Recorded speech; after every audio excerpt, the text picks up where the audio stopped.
Michelle from Scrap Secrets, and I'm here with a video on how I'm making my Christmas cards.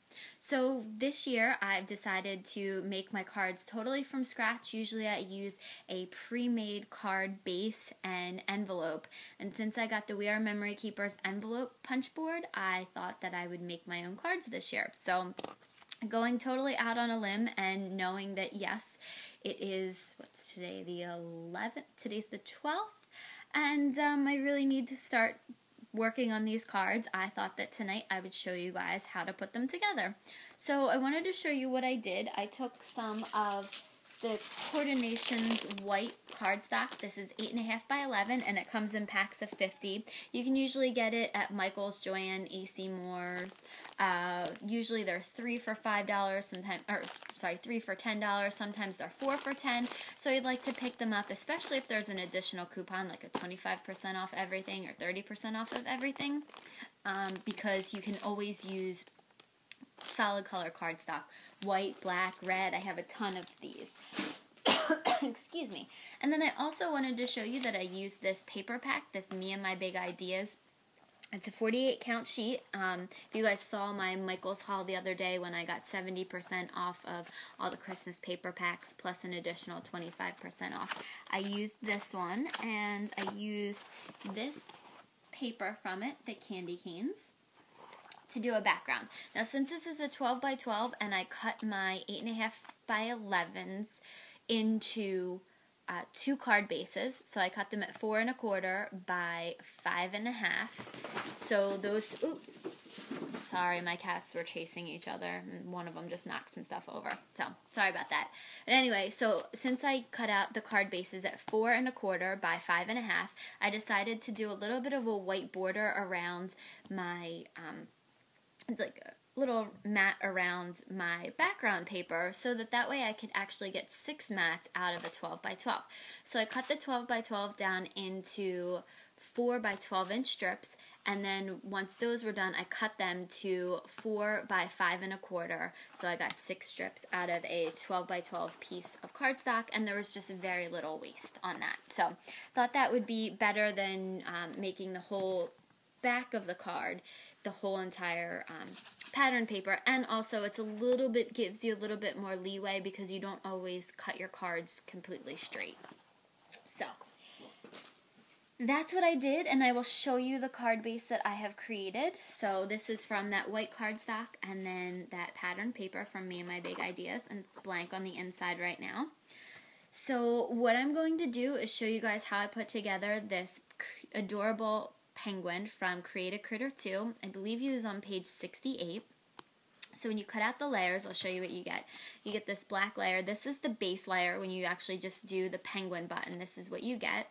And then the next cut that you get is his face here, and I actually had to glue this hat together because the last one that I did, I put glue on the wrong side of it. So this is actually the way the hat is supposed to go, but my hat is actually going to go backwards because I accidentally put glue on the wrong side. So happy accident.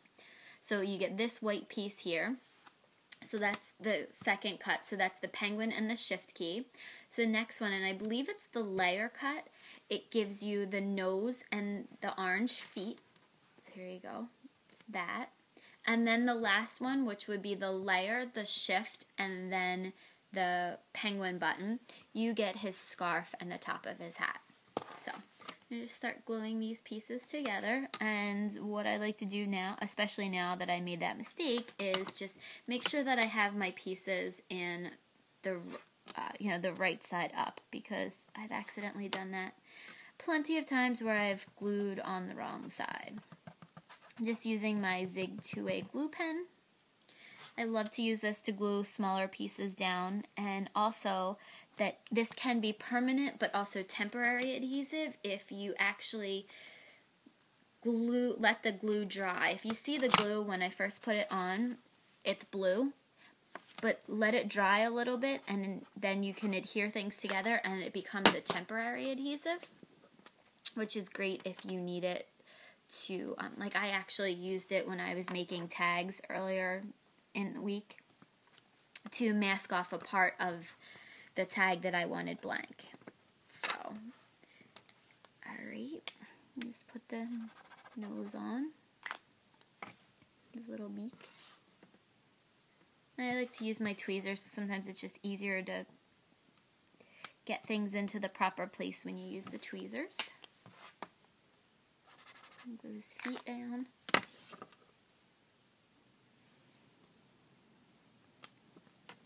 And it doesn't take very long to assemble these guys.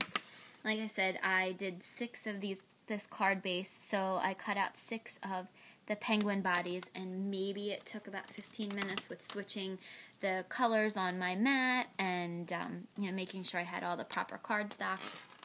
So, and then gluing these guys together, it's only taking less than 5 minutes. So these are pretty quick and easy cards, especially if you're like me and you waited until the last second to do your Christmas cards this year. So, and there you have it, this adorable penguin from Create a Critter 2. I believe it's page 68, and there's all of his layers, and then I will just show you. This is just going to be glued onto the card base like this. And there you go. And then I will put a sentiment on the inside. I have a bunch of different ones. This one is probably my favorite. I don't remember. It's not Lawn Fawn. I can't remember what it is. I can't remember whose these are, but they have really, really cute sayings. And this is the one I think that I'm going to use. May peace be your gift at Christmas and your blessings all year through. So they have cute ones in there. Believe in the magic of Christmas. One from Elf. The best way to spread Christmas cheer is to sing loud for all to hear. So there's some really cute ones on here. I actually did a little bird one on another card, and I'm going to use this Lawn Fawn's one that says Season's Tweetings. So I will show you guys that one in another video, and I hope you guys found this video helpful. If you liked it, please give me a thumbs up. Feel free to leave comments and questions below, and to subscribe. Thank you guys so much for watching. I will be back with some more crafting videos shortly. Until then, I'll talk to you guys later. Bye! Thanks for watching. For more info, please visit scrapsecrets.wordpress.com.